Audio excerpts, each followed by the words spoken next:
Hello everyone, welcome back to PCS mind. Friends, आज हम cover करने वाले हैं आपकी विजन आईएएस की जो पीटी 365 आई है। इससे आपके अंतर्राष्ट्रीय संबंध से रिलेटेड जो करंट अफेयर है पूरे एक साल का आज की इस क्लास में हम कवर करेंगे। चलिए, सबसे पहले मैं आपको इस मैगजीन का इंडेक्स दिखाती हूँ, फिर हम अपनी क्लास को स्टार्ट करेंगे। तो आप एक बार अपनी स्क्रीन पर इस मैगजीन के इंडेक्स को देखिए। सबसे पहले है भारत और उसके पड़ोसी देश से रिलेटेड जितना भी करंट अफेयर है, तो सबसे पहले हम इसको कवर करेंगे।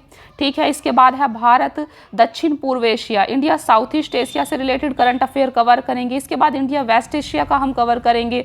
ठीक है, तो इसी प्रकार से आप इस मैगजीन के इंडेक्स को देख सकते हैं। ये सारा हम एक एक कर कवर करने वाले हैं आज की इस क्लास में।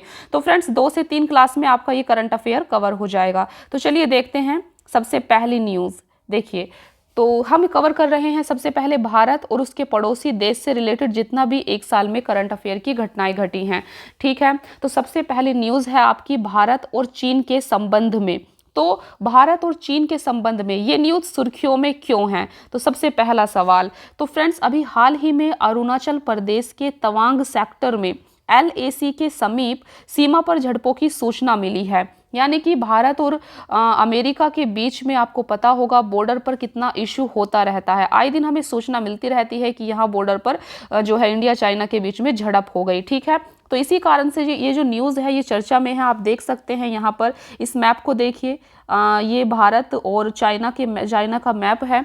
ठीक है, ये आप बॉर्डर देख सकते हैं, ये इधर चाइना है आपका, ठीक है, ये चीन है और ये भारत है। तो अरुणाचल प्रदेश का एरिया आपका इधर है। ठीक है, और अरुणाचल प्रदेश के में ही आप ये वाला एरिया देख सकते हैं, ये तवांग सेक्टर है अरुणाचल प्रदेश में। ठीक है, तो यहीं पर हमें भारत और चीन के बीच बॉर्डर पर इशू से रिलेटेड जो है सूचना मिली है। इसी कारण से ये जो न्यूज़ है चर्चा में है। ठीक है, तो फ्रेंड्स, आपके लिए यहाँ काफ़ी इंपॉर्टेंट चीज़ें हैं। तो देखिए, आपको यहाँ पर याद रखना होगा भारत चीन सीमा विवाद के बारे में। ठीक है, ये आज से नहीं, ये पहले से ही, जब से इंडिया आज़ाद हुआ है तब से ही चला आ रहा है। ठीक है, तो आप यहाँ पर याद रख सकते हैं भारत और चीन के बीच में युद्ध कब हुआ था? तो 1962 में भारत और चीन के बीच में युद्ध हुआ था। ठीक है, देखिए, एक चीज यहाँ पर और जानिए, भारत और चीन की जो सीमा है इसको 3 क्षेत्र में बांटा जाता है। ठीक है, इसको 3 भागों में विभाजित किया जाता है भारत और चीन की सीमा को। एक तो पश्चिमी क्षेत्र, ठीक है, पश्चिमी क्षेत्र कौन सा होगा? आपका लद्दाख का एरिया जो है। एक मध्यवर्ती क्षेत्र होगा, मध्यवर्ती क्षेत्र में आपका हिमाचल प्रदेश और उत्तराखंड आएगा।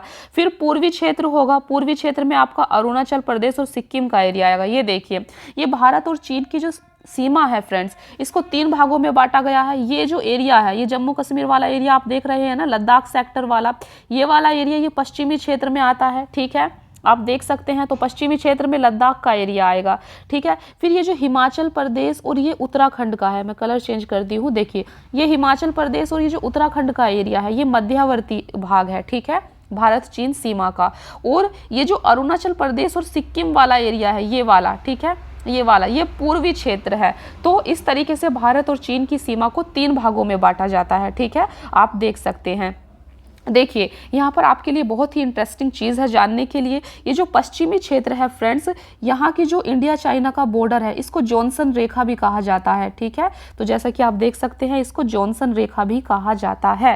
ठीक है, तो फ्रेंड्स, ये जो पश्चिमी क्षेत्र यानी लद्दाख के एरिया में जॉनसन रेखा है, ठीक है, तो भारत तो जॉनसन रेखा को मान्यता प्रदान करता है। ठीक है, क्यों मान्यता प्रदान करता है? क्योंकि जो जॉनसन रेखा है ये ओक्साई चीन का जो पार्ट है।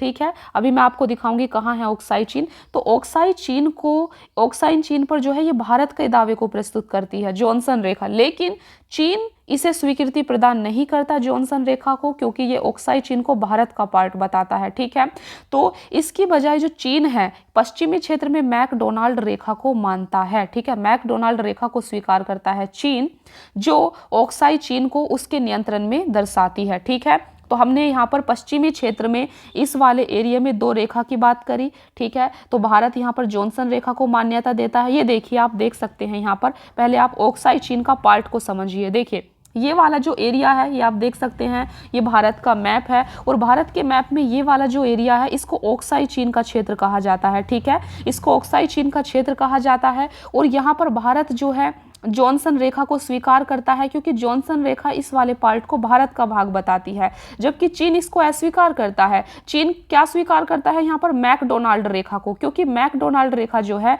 ओक्साई चीन को चीन का पार्ट बताती है, ठीक है। तो ये आप यहाँ पर देख सकते हैं। चलिए, ये हमने पश्चिमी क्षेत्र की बात करी, ठीक है। बहुत ही इंफॉर्मेशन है आपके लिए, बहुत ही नॉलेज वाली चीजें हैं, ठीक है। देखिए, फिर है फ्रेंड्स मध्यावर्ती क्षेत्र। तो मध्यावर्ती क्षेत्र का एरिया कौन सा है? ये हिमाचल प्रदेश और ये उत्तराखंड का जो पार्ट है, यहाँ पर ये मध्यावर्ती बॉर्डर है हमारा, ठीक है। तो मध्यवर्ती बॉर्डर पर बेसिकली कोई ज़्यादा बड़ा इशू नहीं है। भारत और चीन दोनों ही यहाँ पर जो मानचित्र है उससे सहमत है, ठीक है। यहाँ पर मध्यवर्ती क्षेत्र में कोई बहुत बड़ा इशू भारत और चीन के बीच में नहीं होता है बॉर्डर पर।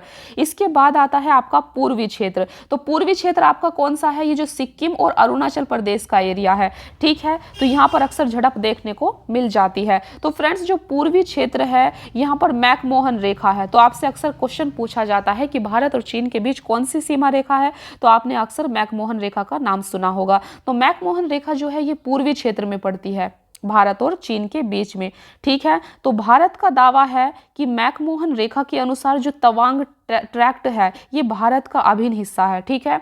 तो अभी मैं आपको दिखाऊंगी कि तवांग क्या है। तो आप ये वाले जो लोकेशन है इसको थोड़ा ध्यान में रख सकते हैं। देखिए, ये जो तवांग सेक्टर है, ठीक है, जो तवांग एरिया है ये आप देख सकते हैं, ये अरुणाचल प्रदेश का एरिया है, ठीक है। तो यहाँ पर ये आपका इस जगह आपका तवांग सेक्टर पड़ता है। तो चाइना का मानना है कि जो तवांग सेक्टर है ये चाइना का है, ठीक है, लेकिन भारत का मानना है कि ये भारत का है। और यहाँ पर कौन सी रेखा है भारत और चीन के बीच में? मैकमोहन रेखा है, ठीक है। तो आपने आज बहुत ही अच्छे से इंडिया चाइना के बॉर्डर को समझा कि आखिर यहाँ पर क्यों प्रॉब्लम होती है और किस तरीके से इसको इंडिया या चाइना देखते हैं, ठीक है फ्रेंड्स। तो चलिए देखते हैं कुछ और फैक्ट्स को हम देख सकते हैं। देखिए, भारत और चीन के बीच में 3488 किलोमीटर की लंबी भूमि सीमा रेखा है, ठीक है। तो भारत और चाइना के बीच अगर आपसे पूछा जाए कितना लंबा बॉर्डर है, ठीक है, तो आप देख सकते हैं यहाँ तो नेपाल आ जाएगा, यहाँ भूटान आ जाएगा। तो ये वाला एरिया और ये वाला एरिया, इसको मिलाकर टोटल कितनी इंडिया चाइना के बीच में कितनी लंबी बॉर्डर है? 3488 किलोमीटर लंबी भूमि सीमा है, ठीक है।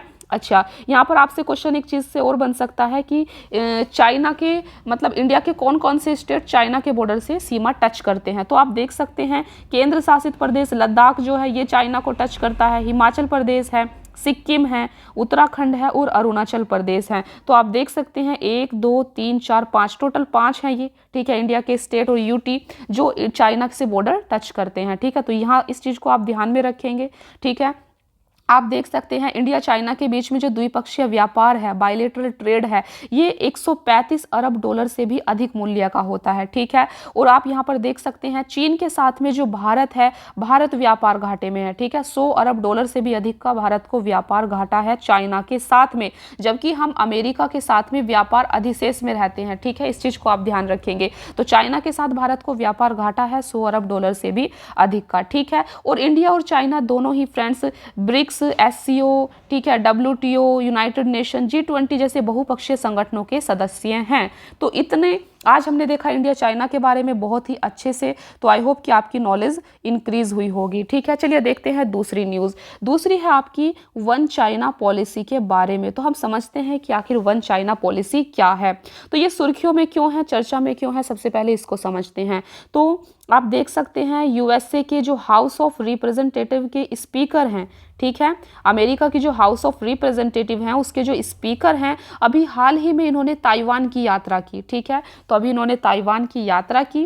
ताइवान यात्रा को चीन द्वारा उनकी ताइवान यात्रा को उसकी एक चीन नीति के उल्लंघन के रूप में देखा गया। बेसिकली जो वन चाइना पॉलिसी है फ्रेंड्स, ये चाइना की पॉलिसी है, ठीक है, जिसके तहत चाइना जो है ताइवान को अपना पार्ट मानता है, ताइवान को अपना भाग मानता है और ताइवान को एक तरीके से हड़पना चाहता है, ठीक है, वन चाइना पॉलिसी के वजह से, ठीक है। और क्योंकि अमेरिका के जो हाउस ऑफ रिप्रेजेंटेटिव के स्पीकर हैं, इन्होंने ताइवान की यात्रा की, इसी वजह से इस पर अपना चाइना ने ऑब्जेक्शन किया, ठीक है। तो यहाँ पर हम कुछ और तथ्यों को देखते हैं चाइना की वन चाइना पॉलिसी से रिलेटेड। देखिए, अमेरिका 1970 के दशक से ताइवान को चीन के हिस्से के रूप में मान्यता देते हुए एक चीन नीति का समर्थन करता रहा है। तो अमेरिका पहले 1970 के दशक से जो चाइना की वन चाइना पॉलिसी है, इसके तहत ताइवान को चीन का हिस्सा मानता है, स्वीकार करता है, ठीक है। देखिए जो ताइवान द्वीप है फ्रेंड्स, ये यूएसए की फर्स्ट आइलैंड चेन का हिस्सा है।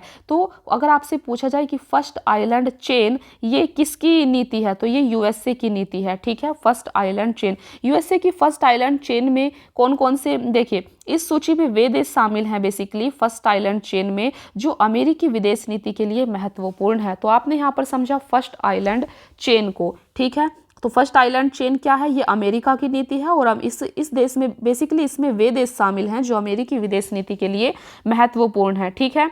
तो आप इस चीज को याद रखेंगे। देखिए यहाँ पर आप देखिए एक चीन नीति के तहत अमेरिका क्या कहता है, तो यह नीति बेसिकली इस तथ्य को स्वीकार करती है कि अलग अलग चीनी राज्यों के बजाय चीन की केवल एक ही सरकार होगी, ठीक है। इस सिद्धांत के तहत विश्व के देश ताइवान, तिब्बत, हांगकांग, सिनजियांग जैसे विवादित राज्य क्षेत्रों को चीनी मुख्य भूमि का ही एक अभिन्न हिस्सा मानता है। जो चीन है फ्रेंड्स वो ताइवान, तिब्बत, हांगकांग और सिनजियांग को अपना पार्ट मानता है वन चाइना पॉलिसी के तहत, ठीक है। तो आप इसको याद रखेंगे।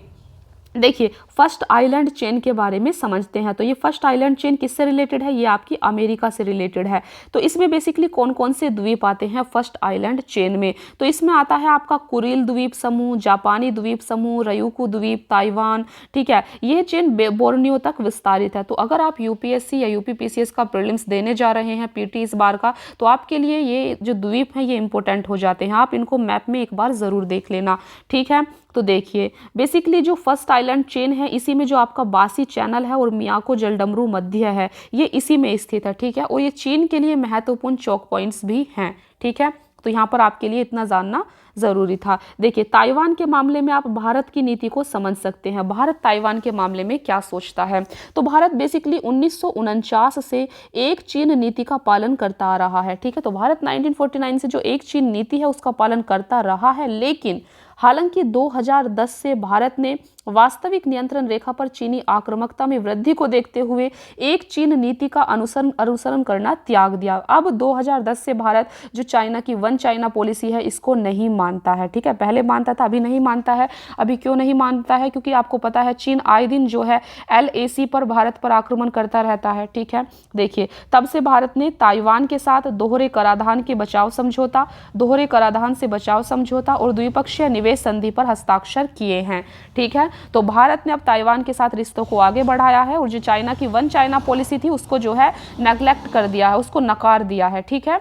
तो ये हमने देखा वन चाइना पॉलिसी के बारे में। चलिए देखते हैं नेक्स्ट है आपकी वन कंट्री टू सिस्टम। इसके बारे में भी आपने काफ़ी सुना होगा, एक देश दो प्रणाली। तो ये भी बेसिकली आपकी चीन से ही रिलेटेड है, ठीक है। ये चाइना की ही पॉलिसी है वन कंट्री टू सिस्टम।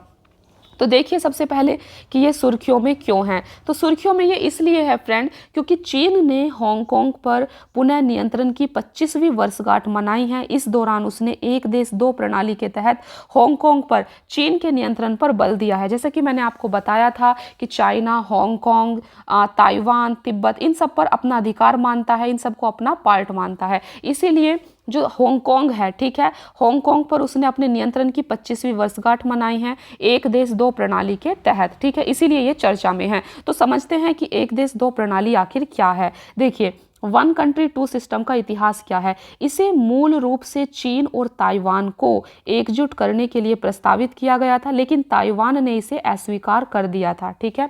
इसे ताइवान ने अस्वीकार कर दिया था। बेसिकली चाइना इसमें फ्रेंड्स ये कहता है कि देखिए कंट्री तो एक होगी, ठीक है, हांगकांग, ताइवान, ठीक है, तिब्बत, ये सब चाइना का ही पार्ट होगा, लेकिन आप अपनी सरकार यहाँ पर चला सकते हैं, ठीक है, आप अपनी नीति यहाँ पर बना सकते हैं। पार्ट जो है ये चाइना का होगा, ठीक है, तभी इसको वन कंट्री टू सिस्टम के तहत कहा जा रहा है, ठीक है। तो आप देख सकते हैं यहाँ पर वन कंट्री टू सिस्टम के बारे में। देखिए चीन के अनुसार इस प्रणाली के तहत मुख्य भूमि चीन का भाग होते हुए भी हांगकांग और मकाऊ की अलग अलग आर्थिक और राजनीतिक प्रणालियां हो सकती हैं। बेसिकली कह रहा है कि आपकी सरकार अलग हो सकती है, लेकिन जो मुख्य भूमि है वो चीन का पार्ट होगी, ठीक है। तो वन कंट्री टू सिस्टम क्या है यहाँ पर आपने अच्छे से समझा। चलिए देखते हैं दूसरी न्यूज़। तो दूसरी है आपकी भारत और पाकिस्तान संबंध के बारे में, ठीक है। तो इंडिया और पाकिस्तान के बारे में समझते हैं। तो सबसे पहले आप समझिए कि इंडिया और पाकिस्तान के बीच में जो बॉर्डर है वो 2300 किलोमीटर लंबा बॉर्डर हम इंडिया और पाकिस्तान के साथ में अपना शेयर करते हैं, ठीक है। और आपके लिए यहाँ भी इंपॉर्टेंट है कि इंडिया के कौन कौन से स्टेट जो हैं वो पाकिस्तान के बॉर्डर से लगते हैं। तो आप देख सकते हैं जम्मू, पंजाब, राजस्थान और गुजरात, ठीक है, ये जो हैं ये पाकिस्तान के बॉर्डर को टच करते हैं, ठीक है। ये आप देख सकते हैं, ये इंडिया और पाकिस्तान का बॉर्डर है, ठीक है। तो इसमें जो पाक अधिकृत कश्मीर है, ठीक है, के कारण कश्मीर के साथ लगती सीमा शामिल नहीं है। अच्छा, इसमें जो पीओके के कारण कश्मीर के साथ लगती सीमा को शामिल नहीं किया गया है, क्योंकि पीओके अभी पाकिस्तान का पार्ट मतलब बेसिकली उसको मानता है, ठीक है। तो हमने यहाँ पर देखा कि इंडिया पाकिस्तान के बीच में कितनी लंबी सीमा है, तो 2300 किलोमीटर की लंबी सीमा जो है हम पाकिस्तान के साथ में शेयर करते हैं। और जम्मू, पंजाब, राजस्थान, गुजरात जो है ये बॉर्डर टच करते हैं पाकिस्तान के साथ में, ठीक है फ्रेंड्स। देखिए, भारत पाकिस्तान की वर्तमान सीमा 1947 के में विभाजन के परिणाम स्वरूप रैडक्लिफ आयोग द्वारा निर्धारित की गई थी। तो इंडिया और पाकिस्तान के बीच की जो ये सीमा है इसको कौन से कमीशन ने निर्धारित किया था, तो इसको आप याद रखेंगे, रैडक्लिफ आयोग द्वारा ये निर्धारित की गई थी, ठीक है। आप देख सकते हैं दोनों देशों के मध्य लगभग 500 मिलियन अमेरिकी डॉलर का द्विपक्षीय व्यापार है और भारत इस द्विपक्षीय व्यापार में अधिशेष की स्थिति में है। तो इंडिया पाकिस्तान के बीच में जो व्यापार है उसमें पाकिस्तान वो इंडिया को अधिशेष में है, ठीक है। इंडिया जो है अधिशेष में है, इंडिया फायदे में है, ठीक है। तो आप देख सकते हैं, तो दोनों देशों के बीच जो नियंत्रण रेखा है उसको एलओसी कहा जाता है, ठीक है, एलओसी है। आप देख सकते हैं कि इंडिया पाकिस्तान के बीच में करतारपुर कॉरिडोर के बारे में आपने काफ़ी सुना होगा। तो बेसिकली जो करतारपुर कॉरिडोर है ये भारतीय श्रद्धालुओं के साथ साथ भारत के विदेशी नागरिकों को भी, जो गुरुद्वारा है पाकिस्तान के अंदर जो पड़ता है गुरुद्वारा करतारपुर साहिब, ठीक है, इसके लिए वीजा मुक्त यात्रा की सुविधा प्रदान करता है करतारपुर कॉरिडोर, ठीक है। इस चीज़ को आप याद रखेंगे। तो फ्रेंड्स, भारत और पाकिस्तान जो दोनों कंट्री हैं ये आप देख सकते हैं, आपने सार्क नेशन के बारे में सुना होगा, ठीक है, हम इसको और अच्छे से भी डिस्कस करेंगे। तो भारत और पाकिस्तान जो है सार्क, G33, ग्रुप 33, विश्व व्यापार संगठन, संयुक्त राष्ट्र संघ जैसे बहुपक्षीय संगठनों के सदस्य हैं दोनों ही कंट्री, ठीक है। तो यहाँ हमने इंडिया पाकिस्तान से रिलेटेड जो कुछ इंपॉर्टेंट फैक्ट थे इनको हमने यहाँ पर देखा। चलिए देखते हैं नेक्स्ट न्यूज़। नेक्स्ट न्यूज़ काफ़ी इंपॉर्टेंट है आपके लिए। यहाँ पर हम बात करेंगे इंडस वाटर ट्रीटी के बारे में, सिंधु जल संधि के बारे में।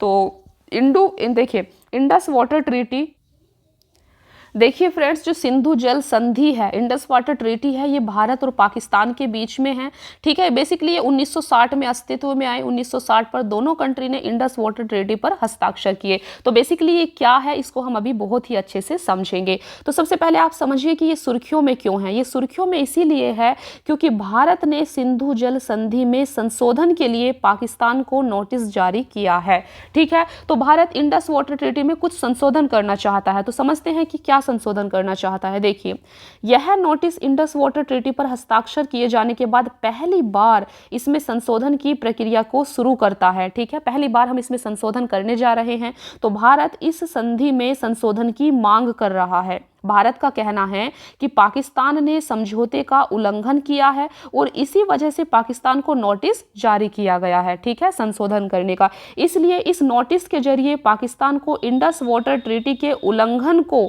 सुधारने के लिए अंतर सरकारी वार्ता में प्रवेश करने पर विचार करने हेतु 90 दिन का समय दिया गया है, ठीक है। तो आपने समझा कि आखिर सिंधु जल संधि क्यों चर्चा में है। तो समझते हैं कि आखिर ये है क्या, ठीक है। तो यहाँ पर हम थोड़ा सिंधु जल संधि, इंडस वाटर ट्रीटी के बारे में समझते हैं। तो आप जैसा देख सकते हैं कि इंडस वाटर ट्रीटी पर 1960 में भारत और पाकिस्तान के बीच हस्ताक्षर किए गए थे। इस संधि पर विश्व बैंक द्वारा मध्यस्थता भी की गई थी, ठीक है। और आप देख सकते हैं कि सिंधु जल संधि का उद्देश्य क्या है। तो यह संधि सिंधु नदी प्रणाली के जल के उपयोग से संबंधित दोनों देशों के अधिकारों और दायित्वों को निर्धारित और सीमित करती है, ठीक है। तो बेसिकली जो आप जानते हैं कि जम्मू कश्मीर का जो रीजन है वहाँ पर 6 मुख्य नदियाँ हैं, ठीक है। जो इस तरीके से देखिए ये मतलब है पार्ट इंडिया का, ठीक है। यहाँ पर आपका पाकिस्तान है। तो इस तरीके से जो 6 नदियाँ हैं ये इंडिया से बहती हुई पाकिस्तान में जाती हैं, ठीक है। तो इसी पर यह संधि की गई है। तो आप देख सकते हैं सिंधु जल संधि में इसमें 6 मुख्य नदियाँ शामिल है। तो फ्रेंड्स इसमें 6 मुख्य नदियाँ शामिल हैं, ठीक है। तो बेसिकली जो सिंधु जल संधि है इन नदी जल के बंटवारे से रिलेटेड है। ठीक है, ये जो 6 नदी जा रही हैं इसमें जो नदी जल है उसके बंटवारे से रिलेटेड है आपकी सिंधु जल संधि। तो देखिए जो पूर्वी नदियां हैं, ठीक है, जो पूर्वी नदियां हैं जिनका नाम है सतलज, ब्यास और रावी, तो सतलज, ब्यास, रावी का समस्त जल भारत को दिया गया है, भारत को आवंटित किया गया है। ठीक है, साथ ही भारत इसका अप्रतिबंधित उपयोग कर सकता है। तो कौन कौन सी नदी पर भारत का अधिकार है? भारत जल पर आप देख सकते हैं सतलज, ब्यास और रावी पर भारत का अधिकार है। ठीक है, ये पूर्वी नदियां हैं, जबकि पश्चिमी नदियां सिंधु, झेलम और चेनाब का जल ज्यादातर पाकिस्तान के लिए निर्धारित किया गया है सिंधु जल संधि के तहत। ठीक है, तो ये चीज आप याद रखेंगे। यहाँ पर देखिए इस संधि के तहत भारत को ये जो पश्चिमी नदियां जो पाकिस्तान को दी गई हैं ना, तो इस संधि के तहत भारत को पश्चिमी नदियों पर रन ऑफ द रिवर परियोजनाओं के माध्यम से जल विद्युत उत्पन्न करने का अधिकार दिया गया है। तो बेसिकली इस संधि के तहत जो पश्चिमी नदियां हैं जो पाकिस्तान के लिए निर्धारित की गई हैं, इन नदियों पर भारत जो है अपने जो जल विद्युत को उत्पन्न करने के लिए प्रोजेक्ट को लगा सकता है। ठीक है, तो आप यहाँ पर समझिए कि रन ऑफ द रिवर परियोजनाएं क्या होती हैं। तो बेसिकली जो रन ऑफ द रिवर जल विद्युत परियोजना है, इसमें जल विद्युत उत्पादन संयंत्र द्वारा बहुत कम या किसी प्रकार का जल भंडारण नहीं किया जाता। तो ऐसी परियोजनाओं में जल का भंडारण नहीं किया जाता, बस जल विद्युत को उत्पन्न किया जाता है। ठीक है, तो यहां पर हमने समझा इंडस वाटर ट्रीटी के बारे में बहुत ही अच्छे से। तो चलिए फ्रेंड्स देखते हैं नेक्स्ट न्यूज़। नेक्स्ट है आपकी शिमला समझौता। शिमला समझौते के बारे में आपने काफ़ी बार सुना होगा। तो सबसे पहले समझते हैं कि शिमला एग्रीमेंट ये चर्चा में क्यों है। तो चर्चा में इसलिए है कि शिमला समझौते के 50 वर्ष पूरे हो चुके हैं अभी। ठीक है, तो हमारे लिए यहाँ पर शिमला समझौते के बारे में जानना ज़रूरी हो जाता है। देखिए शिमला समझौते के बारे में समझते हैं। तो शिमला समझौता जो है ये भारत और पाकिस्तान के बीच में 2 जुलाई 1972 को हस्ताक्षरित किया गया था। ठीक है, तो शिमला समझौता किसके लिए है? भारत और पाकिस्तान के बीच में है। कब अस्तित्व में आया? ये 2 जुलाई 1972 को अस्तित्व में आया। ये डेट आपके लिए काफ़ी इंपॉर्टेंट हो जाती है, कहीं भी क्वेश्चन आ जाता है कि शिमला एग्रीमेंट कब हुआ था, किस किस के बीच में है। ठीक है, तो बेसिकली शिमला एग्रीमेंट क्या था? इसने भारत और पाकिस्तान के बीच अच्छे पड़ोसी संबंधों के लिए एक व्यापक रूपरेखा तैयार की है शिमला समझौते ने। ठीक है, आपको पता होगा कि 1971 में भारत और पाकिस्तान के बीच में युद्ध हुआ था। ठीक है, तो इस पर 1971 के युद्ध के बाद शांति स्थापित करने के लिए जो है हस्ताक्षर किए गए हैं। ठीक है, आप थोड़ा सा और देख सकते हैं शिमला समझौते के क्या सिद्धांत हैं। तो बेसिकली 2 राष्ट्रों के बीच संबंधों को नियंत्रित करने के लिए संयुक्त राष्ट्र चार्टर के सिद्धांतों और उद्देश्यों को अपनाना शिमला समझौते के तहत। ठीक है, सभी इसमें यह कहा गया है भारत और पाकिस्तान के लिए कि सभी मुद्दों का शांतिपूर्वक समाधान किया जाएगा, लोगों के मध्य संपर्कों पर विशेष ध्यान दिया जाएगा। ठीक है, सहयोगात्मक संबंधों को निर्मित किया जाएगा, कोई भी देश भारत या पाकिस्तान नियंत्रण रेखा का उल्लंघन नहीं करेगा। ठीक है, विश्वास निर्माण उपाय किए जाएंगे और एक दूसरे की राष्ट्रीय एकता, क्षेत्रीय अखंडता, राजनीतिक स्वतंत्रता, संप्रभु समानता का सम्मान किया जाएगा।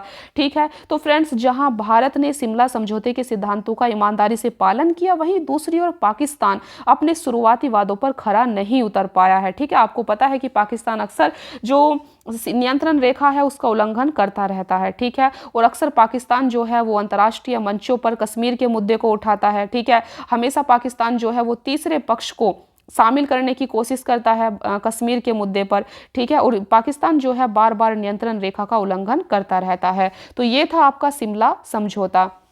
शिमला समझौते के अतिरिक्त आपके लिए ये फैक्ट भी काफ़ी इंपॉर्टेंट है, आपसे पूछा जा सकता है कि लाहौर घोषणा पत्र कब अस्तित्व में आया। तो 1999 जो 1999 का जो टाइम है ये लाहौर घोषणा पत्र के लिए है। ठीक है, कश्मीर मुद्दे को द्विपक्षीय रूप से हल करने की आवश्यकता है। तो लाहौर घोषणा पत्र में यही कहा गया था कि कश्मीर मुद्दा जो है इसको द्विपक्षीय रूप से हल करने की आवश्यकता है, किसी भी तीसरे पक्ष को शामिल करने की इसमें कोई आवश्यकता नहीं है। भारत और पाकिस्तान जो हैं आपस में ही इस मुद्दे को हल कर ले तो बेटर होगा। ठीक है, तो फ्रेंड्स ये थी आपकी शिमला एग्रीमेंट के बारे में। तो काफ़ी सारी कुछ आज हम सीख रहे हैं। ठीक है, चलिए देखते हैं आपकी नेक्स्ट न्यूज़। तो नेक्स्ट आपने काफ़ी बार सुना होगा सी पैक के बारे में। सी पैक की फुल फॉर्म होती है चाइना पाकिस्तान इकोनॉमिक कॉरिडोर। चीन पाकिस्तान आर्थिक गलियारे के बारे में आपने काफ़ी बार सुना होगा। तो आज समझते हैं कि आखिर ये सी पैक है क्या। तो सबसे पहले देखते हैं कि ये सुर्खियों में क्यों, यानी कि चर्चा में क्यों है सी पैक। ठीक है, देखिए, चीन और पाकिस्तान ने सीपैक परियोजना में शामिल होने के इच्छुक तीसरे देश को आमंत्रित करने का फैसला किया है। फ्रेंड्स, जो ये चाइना पाकिस्तान इकोनॉमिक कॉरिडोर है, इसमें बेसिकली जो चाइना है, आप इस मैप को देख सकते हैं, तो इसमें जो चाइना है, चाइना एक गलियारा तैयार कर रहा है, ठीक है, एक इंफ्रास्ट्रक्चर तैयार कर रहा है। तो बेसिकली ये जो चाइना पाकिस्तान आर्थिक गलियारा है, आप देख सकते हैं, ये भारत का एरिया है, ये वाला जो एरिया है, ठीक है। देखिए, ये वाला जो एरिया है ये भारत का एरिया है, ठीक है, आप देख सकते हैं। और ये जो एरिया है ये वो है पीओके का एरिया आता है, जिस पर पाकिस्तान ने अभी कब्जा किया हुआ है। तो चाइना और पाकिस्तान के रिलेशन के बारे में आपने सुना होगा, चाइना का काफ़ी झुकाव है पाकिस्तान की तरफ, ठीक है। तो आप देख सकते हैं चाइना जो है इसी एरिया से एक इंफ्रास्ट्रक्चर बना रहा है, एक सड़क बना, एक गलियारा तैयार कर रहा है, जो कि इंडिया का जो पीओके है, ठीक है, जिस पर इंडिया अपना हक बताता है, वो तो इसमें से एक गलियारा निकाल रहा है पाकिस्तान में, ठीक है। तो ये बेसिकली पाकिस्तान के ग्वादर बंदरगाह तक जाएगा, ठीक है, जो सीधे चाइना को हिंद महासागर जो अरब सागर है यहाँ पर प्रवेश देगा, ठीक है। तो चाइना इसके लिए ये जो सीपैक प्रोजेक्ट है ये काफ़ी इंपॉर्टेंस रखता है। तो अभी हमने देखा कि ये चाइना पाकिस्तान के बीच में है, लेकिन यहाँ पर चीन और पाकिस्तान ने अभी डिसाइड किया है कि जो सीपैक परियोजना है इसमें हम किसी तीसरे देश को भी आमंत्रित करेंगे। जो भी कोई तीसरा देश इसमें शामिल होने का इच्छुक हो, ठीक है, हम उसको आमंत्रित करेंगे, ठीक है। तो दोनों देश अफगानिस्तान में सीपैक परियोजनाओं का विस्तार करने की योजना, और वो तीसरा देश कौन सा होगा? अफगानिस्तान। तो चाइना और पाकिस्तान चाह रहे हैं कि ये जो आपका चाइना पाकिस्तान इकोनॉमिक कॉरिडोर है इसमें अफगानिस्तान को भी शामिल किया जाए, ठीक है। तो समझते हैं सीपैक के बारे में, आखिर सीपैक क्या है। देखिए, सीपैक एक बुनियादी ढांचा परियोजना है। यह पाकिस्तान के बलूचिस्तान में स्थित ग्वादर बंदरगाह, ये ग्वादर बंदरगाह, ठीक है, यह पाकिस्तान के बलूचिस्तान में स्थित ग्वादर बंदरगाह को चीन के उत्तर पश्चिमी सिंजियांग क्षेत्र से जोड़ता है, और इस मार्ग की लंबाई लगभग 3000 किलोमीटर है, ठीक है। तो फ्रेंड्स, जो सीपैक है ये चीन की सबसे महत्वाकांक्षी परियोजना बेल्ट एंड रोड इनिशिएटिव का एक हिस्सा है, ठीक है। तो 2013 में चाइना ने बेल्ट एंड रोड इनिशिएटिव को शुरू किया था। तो जो ये सीपैक कॉरिडोर है ये बेल्ट एंड रोड इनिशिएटिव का ही एक हिस्सा है, ठीक है, इस चीज़ को आप समझिए। तो बेसिकली यह चीन को ग्वादर बंदरगाह से मध्य पूर्व और अफ्रीका तक पहुंचने का मार्ग उपलब्ध कराएगा। तो क्यों चाइना इसको चला रहा है? क्योंकि यह चीन को हिंद महासागर तक बेहतर पहुंच प्रदान करेगा, ठीक है। बदले में चीन पाकिस्तान को ऊर्जा संकट से उबरने, लड़खड़ाती अर्थव्यवस्था को स्थिर करने हेतु पाकिस्तान की विकास परियोजनाओं में सहयोग करेगा चाइना, ठीक है। पाकिस्तान तभी तो उसको करने दे रहा है क्योंकि चाइना पाकिस्तान को हेल्प करता है बार बार, ठीक है। और फ्रेंड्स, अगर हम भारत का रुख देखें तो भारत ने कई बार सीपैक पर अपना विरोध दर्ज किया है। तो भारत जो है चाइना का जो ये चाइना पाकिस्तान इकोनॉमिक कॉरिडोर है इस पर विरोध दर्ज करता है, ठीक है, विरोध करता है भारत। तो भारत का ये रुख है। चलिए देखते हैं नेक्स्ट न्यूज़। नेक्स्ट है आपकी गिलगिट बाल्टिस्तान क्षेत्र के बारे में। आपने काफ़ी बार न्यूज़ में सुना होगा गिलगिट बाल्टिस्तान क्षेत्र। तो सबसे पहले देखते हैं कि ये क्षेत्र कहाँ है। ये देखिए, ये आप जानते हैं कि जम्मू कश्मीर वाला रीजन है, ठीक है, भारत का। ये वाला जो है यहाँ पर आप समझिए कि कहाँ क्या चीज़ है। तो जो गिलगित बाल्टिस्तान का एरिया है फ्रेंड्स, आप देख सकते हैं ये वाला एरिया है, ठीक है। ये वाला एरिया जो है ये गिलगित बाल्टिस्तान का एरिया है। और ये वाला एरिया जो आप देख रहे हैं ये ऑक्साई चीन है, ठीक है। ऑक्साई चीन भी अक्सर आपने सुना होगा। तो ये ऑक्साई चीन है और ये गिलगिट बाल्टिस्तान का एरिया है, ठीक है। और आप देख सकते हैं कि भारत और पाकिस्तान की जो सीमा रेखा है, जो LOC है, ये यहाँ पर LOC बनी हुई है। ये वाला जो है ना ये LOC है, ठीक है, ये लाइन ऑफ कंट्रोल है, क्योंकि ये वाला जो एरिया है इस पर पाकिस्तान ने कब्जा किया हुआ है। और अक्सर जो इंडिया है वो इसी एरिया की बात करता है, ठीक है, कि इसको हमें वापस लेना है। ये POK का एरिया है, ठीक है।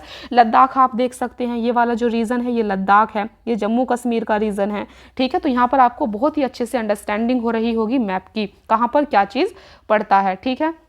देखिए, तो आपने देखा कि ये गिलगित बाल्टिस्तान क्षेत्र है। तो सबसे पहले देखते हैं कि ये क्यों न्यूज़ में है।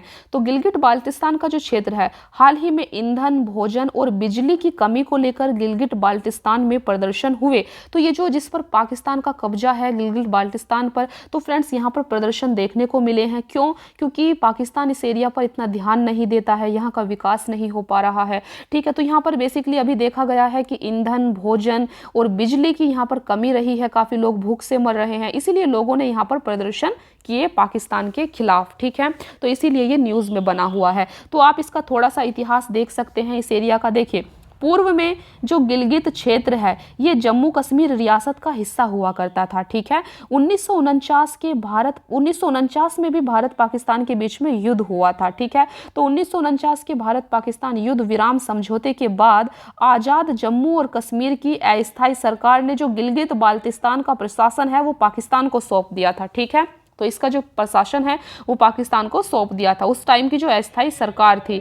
ठीक है, लेकिन भारतीय संघ 1947 में जम्मू कश्मीर के कानूनी पूर्ण और अपरिवर्तनीय विलय के आधार पर जो गिलगिट बाल्टिस्तान सहित जम्मू और कश्मीर और लद्दाख केंद्र शासित प्रदेश को भारत का एक अभिन्न अंग माना गया है। तो भारत इस एरिया को भी अपना ही हिस्सा मानता है। ठीक है, तो आप देख सकते हैं जो सीपैक के बारे में अभी हमने डिस्कस किया था, तो चीन पाकिस्तान आर्थिक गलियारा समझौते के आलोक में भारत के लिए इस क्षेत्र का सामरिक महत्व बढ़ गया है, क्योंकि चाइना यहाँ से अपना इंफ्रास्ट्रक्चर निकाल रहा है, अपना प्रोजेक्ट चला रहा है। ठीक है, यहीं से निकाल रहा है, तो इसीलिए जो भारत के लिए इस क्षेत्र का काफ़ी ज़्यादा सामरिक महत्व है। ठीक है, सामरिक महत्व मतलब रक्षा से रिलेटेड महत्व है, सिक्योरिटी से रिलेटेड ये भारत के लिए काफ़ी इंपॉर्टेंट हो जाता है गिलगिट बाल्टिस्तान का क्षेत्र। ठीक है, तो यहाँ पर आए दिन आप देखते हैं कि पाकिस्तान घुसपैठियों को भेजने की कोशिश करता है। ठीक है, चलिए देखते हैं नेक्स्ट न्यूज़। नेक्स्ट है आपकी इंडिया बांग्लादेश के बारे में। ठीक है, तो भारत बांग्लादेश आखिर क्यों चर्चा में है, सुर्खियों में क्यों है, तो आप देख सकते हैं कि हाल ही में भारत और बांग्लादेश ने आपसी सहयोग को और आगे बढ़ाने के लिए कई पहलों की घोषणा की है। तो भारत और बांग्लादेश के बीच में अभी कई पहलों की घोषणा की गई है। ठीक है, तो चलिए देखते हैं। तो फ्रेंड्स सबसे पहले यहाँ पर हम समझते हैं भारत बांग्लादेश से रिलेटेड कुछ इंपॉर्टेंट फैक्ट के बारे में, जहाँ से क्वेश्चन आपके, अगर आप सिविल सर्विस का एग्जाम देने जा रहे हैं तो यहाँ से ही क्वेश्चन अक्सर बनने की संभावना होती है। तो जानते हैं भारत बांग्लादेश के बारे में। देखिए, सबसे पहले भारत और बांग्लादेश 4096 किलोमीटर लंबी अंतर्राष्ट्रीय सीमा साझा करते हैं। तो आप देख सकते हैं ये बांग्लादेश का रीजन है। ठीक है, ये वाला जो एरिया है ये बांग्लादेश है और ये भारत है। ठीक है, तो 4096 किलोमीटर लंबी अंतर्राष्ट्रीय सीमा साझा करते हैं भारत बांग्लादेश। कौन कौन से स्टेट हैं भारत के जो बांग्लादेश के साथ सीमा को टच करते हैं, तो ये भी आपके लिए काफी इंपॉर्टेंट हो जाता है। तो आप देख सकते हैं भारत का जो असम है, पश्चिम बंगाल, मिजोरम, मेघालय और त्रिपुरा जैसे राज्यों के साथ जो है बांग्लादेश की सीमा लगती है। ठीक है, आप देख सकते हैं बांग्लादेश दक्षिण एशिया में भारत का सबसे बड़ा व्यापार भागीदार देश है। ठीक है, हम साउथ एशिया की बात कर रहे हैं, वर्ड पर ध्यान देना। बांग्लादेश दक्षिण एशिया में भारत का सबसे बड़ा व्यापार भागीदार देश है। आपको पता है कि दक्षिण एशिया, जब हम साउथ एशिया वर्ड का यूज़ करते हैं तो इसके अंदर कौन कौन सी कंट्री आती हैं, तो फ्रेंड्स आप देख सकते हैं साउथ एशिया के अंदर बेसिकली आपका देखिए इंडिया आएगा। ठीक है, इंडिया बीच में आप देख सकते हैं, ये इंडिया हो गया, इंडिया आएगा, आपका पाकिस्तान आता है साउथ एशिया में। ठीक है, आपका नेपाल, भूटान, बांग्लादेश, श्रीलंका, मालदीव, बेसिकली जो 7 कंट्री हैं ये साउथ एशिया में आती हैं। तो इनमें जो बांग्लादेश है वो भारत का सबसे बड़ा व्यापार भागीदार देश है साउथ एशिया में। ठीक है, देखिए इसके अलावा भारत बांग्लादेश का दूसरा सबसे बड़ा व्यापार भागीदार है। ठीक है, भारत और बांग्लादेश के बीच में जो द्विपक्षीय व्यापार है वो लगभग 18 अरब डॉलर का है। ठीक है, आप देख सकते हैं बांग्लादेश भारत के लाइन ऑफ क्रेडिट के सबसे बड़े लाभार्थियों में से एक है। आप देख सकते हैं कि 1971 के भारत पाकिस्तान युद्ध के बाद, तो 1971 में जो है भारत पाकिस्तान के बीच युद्ध हुआ था और 1971 में ही बांग्लादेश का निर्माण होता है। ठीक है, तो जिसमें भारत जो है काफ़ी हेल्प करता है। तो देखिए 1971 के भारत पाकिस्तान युद्ध के बाद भारत और पाकिस्तान ने 1972 में शांति व मैत्री संधि पर भी हस्ताक्षर किए थे। ठीक है, तो ये आप याद रखेंगे। देखिए तो फ्रेंड्स यहाँ पर आप कुछ भारत और बांग्लादेश के बीच में जो प्रमुख कनेक्टिविटी परियोजनाएं हैं इनको देख सकते हैं, इनको आप थोड़ा सा याद रखना। ठीक है, क्योंकि एग्जाम में क्वेश्चन आ सकता है। तो देखिए भारत और बांग्लादेश के बीच में अंतर्देशीय जल पारगमन और व्यापार पर प्रोटोकॉल से रिलेटेड समझौता हुआ है। ठीक है, यह बेसिकली वाणिज्य और व्यापार के लिए भारत व बांग्लादेश के मध्य अंतर्देशीय जल मार्गों के उपयोग को संभव बनाता है। ठीक है, तो इस समझौते के तहत भारत और बांग्लादेश जल मार्गों का यूज भी कर सकेंगे व्यापार करने के लिए। दूसरा समझौता है भारत और बांग्लादेश के बीच में मैत्री पाइपलाइन परियोजना। ये काफी इंपॉर्टेंट है, आपके एग्जाम के लिए मोस्ट इंपॉर्टेंट है भारत बांग्लादेश मैत्री पाइपलाइन परियोजना। आपको यहाँ पर याद रखना होगा, देखिए यह परियोजना भारत के पश्चिम बंगाल में स्थित सिलीगुड़ी जो है भारत का क्या, पश्चिम बंगाल का सिलीगुड़ी। ठीक है, और बांग्लादेश के दिनाजपुर जिले में स्थित पार्वतीपुर के मध्य स्थापित की जाएगी। आपसे पूछा जा सकता है कि मैत्री पाइपलाइन परियोजना को कहां से कहां तक शुरू किया गया है, तो इसको बेसिकली भारत के पश्चिम बंगाल में स्थित सिलीगुड़ी और बांग्लादेश के दिनाजपुर जिले में स्थित पार्वतीपुर के मध्य स्थापित किया गया है। ठीक है, यह डीजल की स्थिर आपूर्ति सुनिश्चित करने में मदद करेगी। जो मैत्री पाइपलाइन परियोजना है, इससे डीजल की आपूर्ति सुनिश्चित की जाएगी। ठीक है, इसीलिए इसको बनाया जा रहा है। आप देख सकते हैं भारत और बांग्लादेश के बीच में और भी एक रेलवे लिंक को बहाल किया गया है। कहां से कहां तक? तो बांग्लादेश के चिलाहाटी और भारत के हल्दीबाड़ी, ठीक है, हल्दीबाड़ी के बीच में ये रेलवे लिंक को स्टार्ट किया गया है। और भी आप एक फेनी ब्रिज जो है भारत बांग्लादेश के बीच में, मैत्री सेतु के नाम से इसको जाना जाता है। तो बेसिकली ये त्रिपुरा के सबरूम और बांग्लादेश के रामगढ़ को जोड़ता है, फेनी ब्रिज। ठीक है, इसको भी आप याद रख सकते हैं। तो फ्रेंड्स, ये थी काफ़ी इंपॉर्टेंट कुछ कनेक्टिविटी परियोजनाएं जो कि भारत और बांग्लादेश के बीच में है। ये काफ़ी इंपॉर्टेंट हो जाती हैं आपके एग्जाम्स के लिए। ठीक है, देखिए, तो चलिए देखते हैं नेक्स्ट न्यूज़। नेक्स्ट है आपकी इंडिया नेपाल के बारे में। ठीक है, भारत और नेपाल के बारे में। तो ये सुर्खियों में क्यों है? तो फ्रेंड्स, ये सुर्खियों में इसलिए है क्योंकि भारत और नेपाल ने अभी 8 समझौतों पर हस्ताक्षर किए हैं। ठीक है, तो देखते हैं आखिर कौन सारे मतलब क्या सब समझौते हैं। तो पहला है रेलवे के क्षेत्र में। तो रेलवे के क्षेत्र में भारत और नेपाल ने समझौता किया है। तो आप देख सकते हैं बिहार के जयनगर को नेपाल के कुर्था से जोड़ने वाली 35 किलोमीटर लंबी सीमा पार रेलवे लाइन की शुरुआत की गई है। ठीक है, भारत और नेपाल के बीच में। भारत में जो है बिहार का जयनगर और नेपाल का कुर्था क्षेत्र को ये रेलवे लाइन जोड़ेगी। ठीक है, विद्युत के क्षेत्र में आप देख सकते हैं भारत ने सोलू कॉरिडोर नेपाल को सौंप दिया है। ठीक है, तो बस इतना काफ़ी है आपके लिए। ठीक है, कनेक्टिविटी के क्षेत्र में हम देख सकते हैं दोनों पक्षों ने जो मेची नदी पर एक पुल के निर्माण के लिए समझौता किया है। ठीक है, देख सकते हैं आप यहाँ पर नेपाल भारत के नेतृत्व वाले अंतर्राष्ट्रीय सौर गठबंधन में शामिल हो चुका है। ठीक है, इंटरनेशनल सोलर अलायंस के बारे में आपने सुना होगा, जिसका नेतृत्व भारत ने किया था अंतर्राष्ट्रीय सौर गठबंधन में। तो नेपाल भी इसमें शामिल हो चुका है। एक काफ़ी इंपॉर्टेंट है यहाँ पर आपके लिए, नेपाल में भारत के रुपे कार्ड को लॉन्च किया गया है। ठीक है, तो आपसे पूछा जा सकता है कि जो भारत का रुपे कार्ड है इसको कहाँ लॉन्च किया गया है? तो नेपाल में लॉन्च किया गया है। और रुपे कार्ड का जो संचालन है भूटान, सिंगापुर, यूएई में पहले से ही जारी है। तो बेसिकली यहाँ पर आप 4 कंट्री देख सकते हैं जहां पर भारत के रुपे कार्ड को लॉन्च किया गया है। ठीक है, चलिए कुछ और घटनाक्रम को देखते हैं। अंतर्राष्ट्रीय बौद्ध संस्कृति और विरासत केंद्र।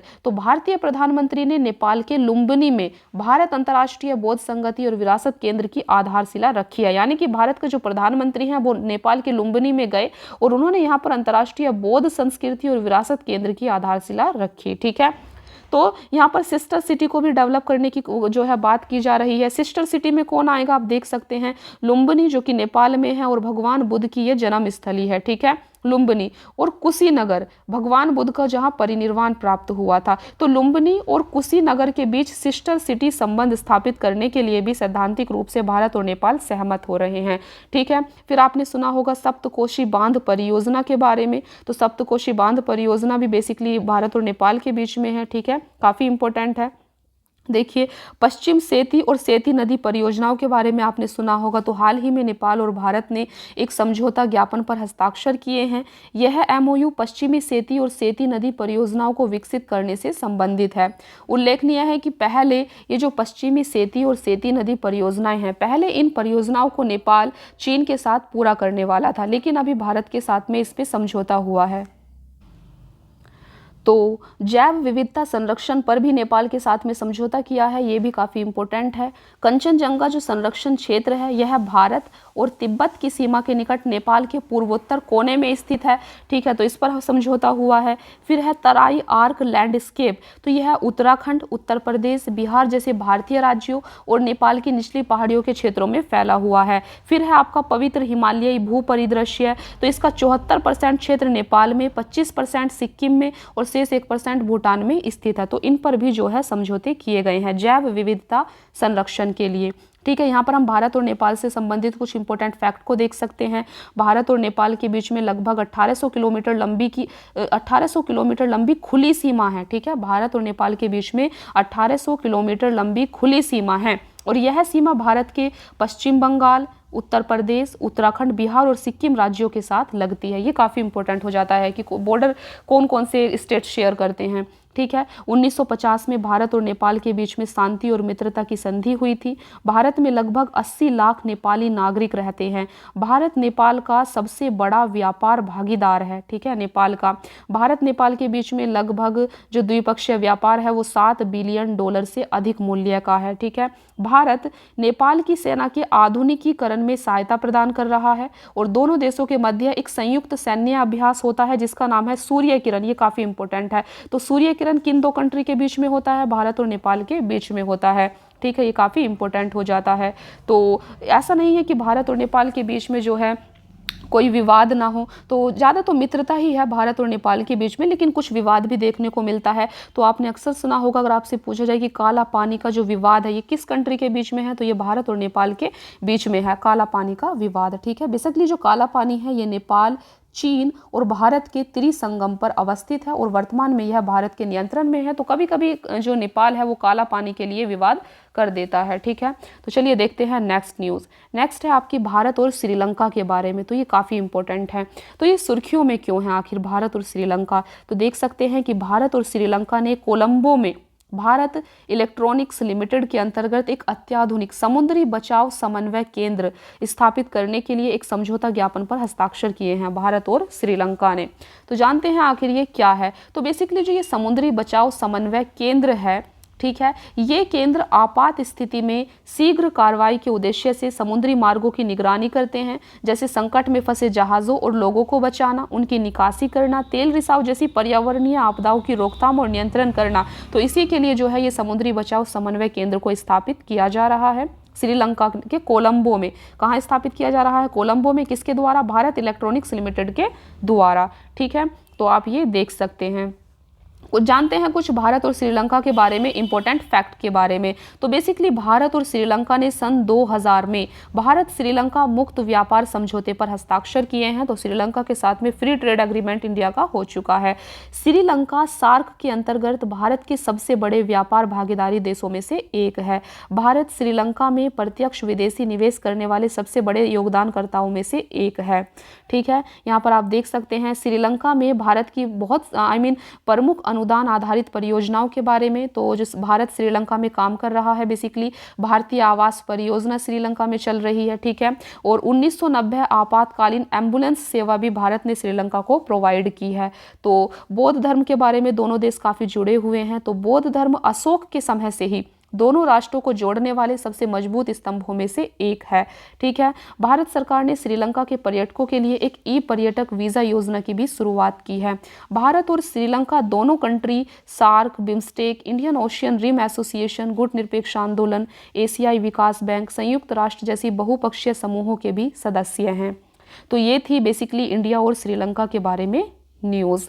जानते हैं कच्चा तीवू द्वीप के बारे में। इस न्यूज़ को भी आपने, कच्चा तीवू द्वीप के बारे में अक्सर ये चर्चा में रहता है। तो आखिर कच्चा तीवू द्वीप ये न्यूज़ में क्यों बना हुआ है?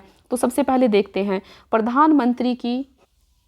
तो फ्रेंड्स, कच्चा तीवू द्वीप जो है ये सुर्खियों में क्यों है? क्योंकि अभी हाल ही में प्रधानमंत्री की तमिलनाडु यात्रा के दौरान तमिलनाडु के मुख्यमंत्री ने श्रीलंका से कच्चा तीवू द्वीप को पुनः प्राप्त करने के लिए आग्रह किया है।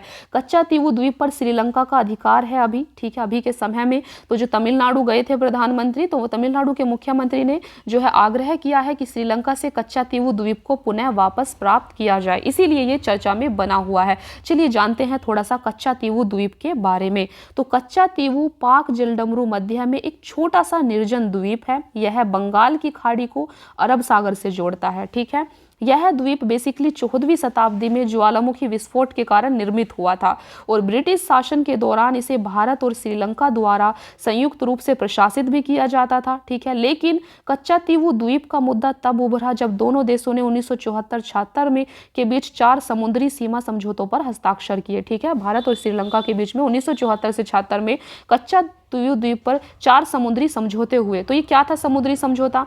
भारत श्रीलंका समझौते के अनुसार यह द्वीप श्रीलंका का हिस्सा बन गया था, ठीक है। उस समझौते के अकॉर्डिंग जो कच्चा तीवू द्वीप है यह श्रीलंका का हिस्सा बन गया था। हालांकि द्वीप से संबंधित एक विवाद यह है कि श्रीलंका भारतीय मछुआरों को यहां आराम करने और अपने जाल को सुखाने से प्रतिबंधित करता है। अक्सर श्रीलंका जो है भारतीय मछुआरों को परेशान करता रहता है। तो 1974 के समझौते के तहत उपयुक्त सुविधाओं का प्रावधान किया गया था, लेकिन जो हमने समझौता किया था उसमें इस चीज़ का प्रावधान था कि भारतीय मछुआरे यहाँ आराम कर सकते हैं, अपने जाल को भी सुखा सकते हैं। तो ये था कच्चातीवू द्वीप के बारे में, जिस पर अभी श्रीलंका का अधिकार है। ठीक है, चलिए देखते हैं। ये आप मैप में भी इसको देख सकते हैं। ये तमिलनाडु का एरिया है, ठीक है, ये तमिलनाडु का बॉर्डर है और ये श्रीलंका है, ठीक है, श्रीलंका का ये जाफना है। तो यहाँ पर आप देख सकते हैं पाक स्ट्रेट को, तो यहीं पर है। ये जो आपको छोटा सा दिख रहा है, मैं कलर चेंज करती हूँ, ये छोटा सा जो एरिया आपको दिख रहा है फ्रेंड्स, यही आपका कच्चातीवू द्वीप है। ठीक है, ये इंडिया का एरिया है, ये श्रीलंका, और ये बीच में आप देख सकते हैं पाक स्ट्रेट के पास में ये जो पाक जलडमरू मध्य है, इसके पास में जो छोटा सा है ये आपका कच्चातीवू द्वीप है। ठीक है, चलिए देखते हैं नेक्स्ट न्यूज़। नेक्स्ट है आपकी भारत अफगानिस्तान से रिलेटेड। तो भारत अफगानिस्तान आखिर चर्चा में क्यों है? तो सुर्खियों में इसीलिए हैं क्योंकि अफगानिस्तान पर तालिबान का कब्जा हो चुका है। ठीक है, तो अफगानिस्तान पर तालिबान के कब्जे के लगभग 10 माह बाद भारत ने काबुल में अपना दूतावास फिर से खोल दिया है। ठीक है, तो भारत ने फिर से जो है दूतावास यहाँ पर अपना खोल दिया है। आप एक चीज़ यहाँ पर याद रखना, दो कंट्री के बीच के जो रिलेशन होते हैं वो कभी भी शासन प्रणाली के आधार पर नहीं चलते हैं, बल्कि वो अपने राष्ट्रीय हित के अकॉर्डिंग चलते हैं। ठीक है, कोई भी कंट्री अपने नेशनल इंटरेस्ट के अकॉर्डिंग ही काम करती है। तो हमें कोई मतलब फ़र्क पड़ता है, पर हमें ऐसा नहीं है कि हम उससे बिल्कुल अलग हो जाएंगे। अफगानिस्तान में तालिबान का शासन आया, नो डाउट कि इंडिया के इंटरेस्ट अफेक्ट होते हैं, लेकिन हमें उस शासन के साथ भी अपने संबंधों को स्थापित करना होगा। ठीक है, क्योंकि यही भारत के हित में है। तो इसीलिए फ्रेंड्स आप देख सकते हैं यहाँ पर कि अफगानिस्तान पर तालिबान के कब्जे के लगभग 10 माह बाद भारत ने काबुल में अपना दूतावास फिर से खोल दिया है। तो इस कारण से ये चर्चा में है। तालिबान के सत्ता में आने के बाद अफगानिस्तान में भारत की भूमिका से जुड़े कुछ अन्य तथ्य हम यहाँ पर देखते हैं। देखिए, भारत ने तालिबान के सत्ता में आने के बाद अफगानिस्तान से अपने नागरिकों और अफगानिस्तान के अन्य भागीदारों को निकालने के लिए ऑपरेशन देवी शक्ति शुरू किया था। तो आपसे पूछा जा सकता है कि भारत ने ऑपरेशन देवी शक्ति को कहाँ शुरू किया था? तो ये अफगानिस्तान में इसको शुरू किया गया है। किस लिए? जब अफगानिस्तान में तालिबान का शासन आया तो वहाँ से अपने नागरिकों को बाहर निकालने के लिए भारत ने ऑपरेशन देवी शक्ति को स्टार्ट किया था। चलिए देखते हैं। देखिए, इससे पहले भारत तालिबान के साथ किसी भी प्रकार की वार्ता के खिलाफ कड़ा रुख अपनाता रहा है। तो भारत तालिबान के साथ कोई वार्ता नहीं करना चाहता है। ठीक है, लेकिन हालांकि अपने स्वयं के भू राजनीतिक और सामरिक हितों को देखते हुए, जैसे कि मैंने आपको बताया कि कोई भी कंट्री अपने नेशनल इंटरेस्ट के अकॉर्डिंग ही काम करती है, तो हालांकि अपने स्वयं के भू राजनीतिक और सामरिक हितों को देखते हुए भारत तालिबान के साथ अपनी शर्तों पर संपर्क बना रहा है, अपनी शर्तों पर संपर्क बना रहा है भारत। ठीक है, तो यहाँ पर आप देख सकते हैं भारत अफगानिस्तान के बारे में। चलिए कुछ इंपॉर्टेंट फैक्ट देखते हैं भारत अफगानिस्तान संबंध के बारे में। देखिए, भारत अपने केंद्र शासित प्रदेश लद्दाख के जरिए अफगानिस्तान के साथ, आपको पता है बहुत छोटा ही एरिया टच करता है भारत अफगानिस्तान के साथ में। ठीक है, तो सिर्फ 106 किलोमीटर की भूमि सीमा ही साझा करता है भारत अफगानिस्तान के साथ में। ठीक है, सिंधु घाटी सभ्यता के समय से ही भारत अफगानिस्तान के बीच में संबंध विद्यमान है। भारत और अफगानिस्तान के बीच में 1949 में एक मैत्री संधि भी हो चुकी है। ठीक है, तो ये आपके लिए इंपॉर्टेंट है। आप यहाँ पर देख सकते हैं कि 2002 से 2021 तक भारत ने अफगानिस्तान की विकास सहायता में काफ़ी मदद की है। ठीक है, और लगभग $4 बिलियन खर्च भी किए हैं। तो इनमें कौन से प्रोजेक्ट हैं जो भारत ने अफगानिस्तान में चलाए हैं? तो फ्रेंड्स, भारत ने अफगानिस्तान में काबुल में अफगानिस्तान की संसद का निर्माण किया है भारत ने। ठीक है, काफ़ी इंपॉर्टेंट है। आपने सलमा बांध सुना होगा, सलमा बांध का पुनर्निर्माण जो है ये किया जा रहा है अफगानिस्तान भारत मैत्री बांध परियोजना के तहत। ठीक है, तो सलमा बांध का निर्माण भारत कहाँ कर रहा है? अफगानिस्तान में। फिर है जरांज देलाराम सड़क का निर्माण भी ये कर रहा है। तो ये काफ़ी इंपॉर्टेंट फैक्ट है भारत अफगानिस्तान रिलेशन के बारे में। नेक्स्ट है आपका भारत मालदीव। तो भारत मालदीव के बारे में देखते हैं आखिर ये सुर्खियों में क्यों बना हुआ है। तो हाल ही में भारत और मालदीव ने हिंद महासागर क्षेत्र में स्थिरता बनाए रखने के लिए साइबर सुरक्षा, आपदा प्रबंधन, सामुदायिक आवास आदि के क्षेत्र में 6 समझौतों पर हस्ताक्षर किए हैं। तो अभी भारत और मालदीव के बीच में 6 समझौते किए गए हैं हिंद महासागर क्षेत्र में स्थिरता को बनाए रखने के लिए। ठीक है, तो ये चीज़ आप देख सकते हैं यहाँ पर। देखिए, भारत ने ग्रेटर माले कनेक्टिविटी प्रोजेक्ट के लिए $100 मिलियन अमेरिकी डॉलर की नई लाइन ऑफ क्रेडिट का भी घोषणा की है। किसके लिए की है? ये मालदीव के लिए की गई है। ठीक है, तो आप देख सकते हैं भारत द्वारा वित्त पोषित एक अवसंरचना परियोजना है। कौन सी? ग्रेटर माले कनेक्टिविटी प्रोजेक्ट जो है ये भारत द्वारा वित्त पोषित एक इंफ्रास्ट्रक्चर रिलेटेड परियोजना है। ठीक है, देखिए, मालदीव कोलंबो सिक्योरिटी कॉन्क्लेव का हिस्सा है, इसे भारत ने शुरू किया है। इस कॉन्क्लेव में श्रीलंका और मॉरिशस के साथ हिंद महासागर में शांतिपूर्ण सहयोग की परिकल्पना की गई है। ठीक है, तो आप इसको भी थोड़ा ध्यान रख सकते हैं कि सिक्योरिटी कॉन्क्लेव का जो है मालदीव भी हिस्सा है, और कौन है इसमें, श्रीलंका भी आता है। ठीक है, बेसिकली इसके द्वारा क्या करना चाह रहा है भारत, हिंद महासागर में शांतिपूर्ण सहयोग। ठीक है, तो ये चीज़ आप याद रखेंगे। हाल ही में मालदीव के अड्डू सिटी में national college for policing and law enforcement का उद्घाटन भी किया गया है। इसे मालदीव में भारत की सबसे बड़ी अनुदान परियोजना के अंतर्गत स्थापित किया गया है। ठीक है, मालदीव की अड्डू सिटी में, तो ये काफ़ी इंपॉर्टेंट हो जाती है भारत मालदीव के बारे में। जानते हैं कुछ भारत मालदीव से रिलेटेड इंपॉर्टेंट फैक्ट के बारे में। देखिए, भारत मालदीव का दूसरा सबसे बड़ा व्यापार भागीदार देश है। ठीक है, भारत मालदीव का दूसरा सबसे बड़ा व्यापार भागीदार देश है। 2021 में पहली बार दोनों देशों के बीच द्विपक्षीय व्यापार $300 मिलियन का आंकड़ा पार कर गया। ठीक है, और भारत की नेबरहुड फर्स्ट पॉलिसी में मालदीव का विशेष स्थान है। भारत मालदीव ने मिनिकॉय द्वीप कि राजनीतिक रूप से विवादास्पद मुद्दे को 1976 की समुद्री सीमा संधि के माध्यम से हल कर लिया था। इस संधि के माध्यम से मिनिकॉय को भारत का हिस्से के रूप में मान्यता दी गई। देखिए फ्रेंड्स, यहाँ पर आप इस चीज़ को समझिए कि मिनिकॉय द्वीप पर अक्सर भारत और मालदीव के बीच में जो इश्यू होता रहता था। ठीक है, लेकिन इसको जो है 1976 में एक समुद्री सीमा संधि हुई, जिसके तहत मिनिकॉय द्वीप को भारत का हिस्सा मान लिया गया है। ठीक है, तो ये चीज़ आप यहाँ पर याद रखेंगे। चलिए देखते हैं नेक्स्ट। देखिए, एक्वेरिन भारतीय और मालदीव सेना के बीच आयोजित किया जाने वाला एक प्रमुख संयुक्त सैन्य अभ्यास है। आपसे पूछा जा सकता है कि एक्वेरिन संयुक्त सैन्य अभ्यास जो है ये किन दो कंट्री के बीच में होता है, तो ये भारत और मालदीव के बीच में होने वाला एक संयुक्त सैन्य अभ्यास है एक्वेरिन। ठीक है, इस चीज़ को आप याद रखेंगे।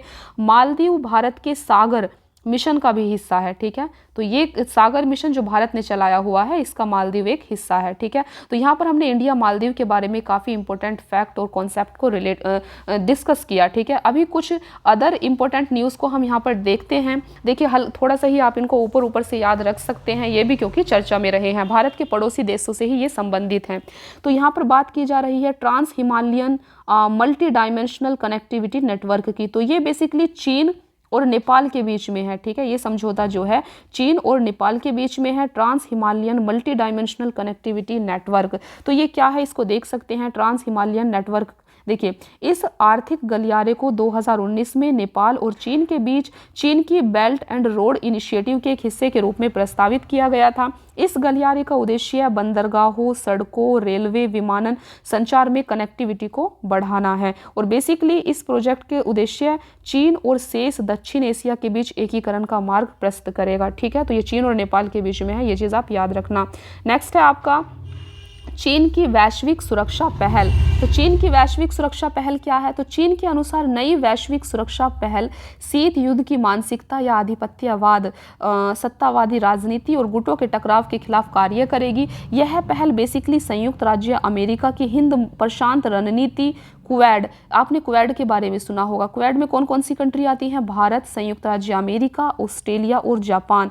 ठीक है, एक ओकस में कौन आता है, ओकस में आता है आपका ऑस्ट्रेलिया, यूनाइटेड किंगडम, संयुक्त राज्य अमेरिका। इसको प्रतिसंतुलित करने के लिए ही चीन ने ये वैश्विक सुरक्षा पहल को स्टार्ट किया है। ठीक है, तो ये चीज़ आप ध्यान रखना, आप देख सकते हैं, इसको भी आप पढ़ सकते हैं।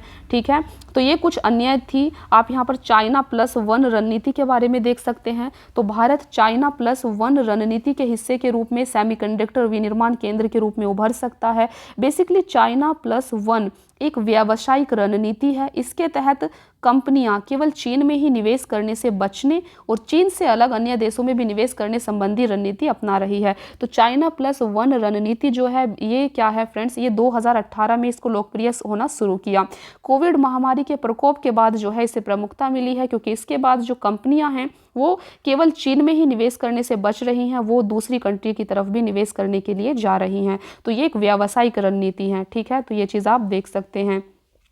फिर यहाँ पर कुछ भारत और उसके पड़ोसी देशों से रिलेटेड इंपॉर्टेंट स्थल हैं जो सुर्खियों में रहे हैं, ठीक है, कुछ इंपॉर्टेंट प्लेस हैं जो अभी न्यूज़ में रहे हैं, ठीक है। तो आप देख सकते हैं, देखिए नंबर 1 यहाँ पर आप देखिए ये वेस्ट सेती डैम, तो वेस्ट सेती डैम भी आपका चर्चा में है ये प्लेस, ठीक है। दूसरा आप देख सकते हैं लुम्बिनी चर्चा में है, ये क्यों चर्चा में है हम अभी बात करेंगे, ठीक है। तीसरा है आपका गोगरा हॉट स्प्रिंग एरिया, ठीक है, ये चर्चा में है। चौथा आप देख सकते हैं ये डबरूक श्योक दौलत बैग ओल्डी रोड, ये काफ़ी चर्चा में है, ठीक है। पांचवा आप देख सकते हैं पैंगोंग तीसो लेक, ये चर्चा में है। छठा है आपका सिंगकांकू ला पास, तो ये चर्चा में है अभी, ठीक है। और सातवां आप देख सकते हैं माना ला पास, ये भी चर्चा में है। आठवां ये आपका निचीपू टनल, ये भी चर्चा में है, ठीक है।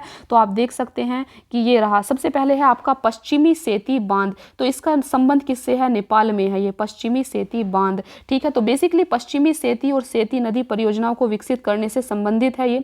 नेपाल और भारत ने एक समझौता ज्ञापन पर हस्ताक्षर किया है, ठीक है, पश्चिमी सेती बांध से रिलेटेड, इसीलिए ये चर्चा में है। सेती को जो है सफेद नदी के रूप में भी जाना जाता है और यह पश्चिमी नेपाल में प्रवाहित होने वाली एक नदी है, ठीक है। तो ये न्यूज़ जो ये प्लेस है ये चर्चा में रहा, इसलिए आपके लिए इंपॉर्टेंट हो जाता है। दूसरा है लुम्बिनी, लुम्बिनी जो है आपका ये नेपाल में है और अभी भारत के प्रधानमंत्री ने लुम्बिनी नेपाल का दौरा किया था, इसीलिए ये चर्चा में है, ठीक है। तीसरा आप देख सकते हैं गोगरा हॉट स्प्रिंग क्षेत्र, तो गोगरा हॉट स्प्रिंग क्षेत्र ये भारत और चीन के सैनिकों ने पूर्वी लद्दाख के गोगरा हॉट स्प्रिंग में पेट्रोलिंग पॉइंट 15 से पीछे हटना शुरू कर दिया। तो पेट्रोलिंग पॉइंट 15 आपका कहाँ है, ये गोगरा हॉट स्प्रिंग क्षेत्र में है, ठीक है, आप इसको पढ़ सकते हैं डिटेल में भी। फिर है आपका दरबूक श्योक दौलतबेग ओल्डी रोड, यह सड़क मार्ग लेह को कराकोरम दर्रे से जोड़ती है, ठीक है, और यह लद्दाख को चीन के सिंजियांग प्रांत से अलग करता है। भारत की सबसे उत्तरी चौकी दौलतबेग ओल्डी के साथ संपर्क प्रदान करता है ये, ठीक है, दरब्यूक श्योक दौलतबेग ओल्डी रोड, तो ये भी काफ़ी चर्चा में था अभी। फिर है आपकी पेंगोंग त्सो लेक, तो पेंगोंग त्सो लेक जो है ये है भारत चीन सीमा पर हिमालय श्रृंखला में 4350 मीटर की ऊंचाई पर स्थित है ये लेक जो है, ठीक है। यह विश्व में सबसे अधिक ऊंचाई पर स्थित खारे पानी की झील है, ठीक है, विश्व में सबसे अधिक ऊंचाई पर स्थित खारे पानी की झील है आपकी पेंगोंग त्सो लेक। इसे रंग बदलने के लिए भी जाना जाता है, ठीक है। फिर है आपका सिंकुला दर्रा, तो सिंकुला दर्रा जो है फ्रेंड्स सीमा सड़क संगठन सिंकुला दर्रे पर विश्व की सबसे ऊंची सुरंग का निर्माण करेगा, ठीक है। यह हिमाचल प्रदेश को लद्दाख से जोड़ेगा सिंकुला दर्रा, और विश्व की सबसे अधिक ऊंचाई पर स्थित सुरंग अटल सुरंग रोहतांग में अवस्थित है, इसको भी आप याद रख सकते हैं। नेक्स्ट है आपका मानाला दर्रा, मानाला दर्रा आपका उत्तराखंड में है, ठीक है, तो उत्तराखंड का माना गांव चमोली जिले में है, तो यही माना दर्रा है जो कनेक्टिविटी परियोजना है एक तरीके की, ठीक है। यह भारत और चीन की सीमा के बीच अंतिम बिंदु है, यह नंदा देवी बायोस्फीयर रिजर्व के भीतर स्थित है बेसिकली, ठीक है। और यहाँ पर माना गांव में भोटिया मंगोल जनजाति के लोग भी निवास करते हैं, तो आपसे पूछा जा सकता है कि भोटिया जनजाति कहाँ है, तो ये उत्तराखंड के माना गांव में, ठीक है। फिर है आपकी नेचीफू सुरंग, नेचीफू सुरंग जो है ये सीमा सड़क संगठन ने नेचीफू सुरंग ये अरुणाचल प्रदेश में है, इतना आप याद रखेंगे। नेचीफू सुरंग कहाँ है, अरुणाचल प्रदेश में है, ठीक है। तो बेसिकली नेचीफू सुरंग अरुणाचल प्रदेश के उत्खनन कार्य के समापन के लिए सफलतापूर्वक यहाँ विस्फोट किया है, किसने, सीमा सड़क संगठन ने, ठीक है। यह असम के बाली पारा को चीन की सीमा से लगे अरुणाचल प्रदेश के तवांग से जोड़ेगी। नेचीफू सुरंग कहाँ है, ये अरुणाचल प्रदेश में। तो फ्रेंड्स ये कुछ इंपॉर्टेंट प्लेस थे जो अभी काफ़ी ज़्यादा पूरे एक साल में न्यूज़ में रहे हैं, तो यहाँ से आपके एग्जाम में क्वेश्चन बनने के बहुत ही ज़्यादा चांसेस हैं। ये जो आपकी चर्चा में प्लेस रहे हैं इनको मैंने आपको मैप में दिखाया, तो आप मैप में अच्छे से देख सकते हैं वीडियो को रोक कर भी। तो फ्रेंड्स आज की क्लास आपकी यहीं पर समाप्त होती है, मिलते हैं फिर आपकी PT 365 की जो सीरीज़ हमने स्टार्ट की है इसी की एक नेक्स्ट क्लास में हम मिलेंगे। तो अगर आप इस चैनल पर नए हैं तो चैनल को सब्सक्राइब कर लें, वीडियो को लाइक और कमेंट ज़रूर किया करें। तो thank you so much friends, मिलते हैं फिर नेक्स्ट क्लास में।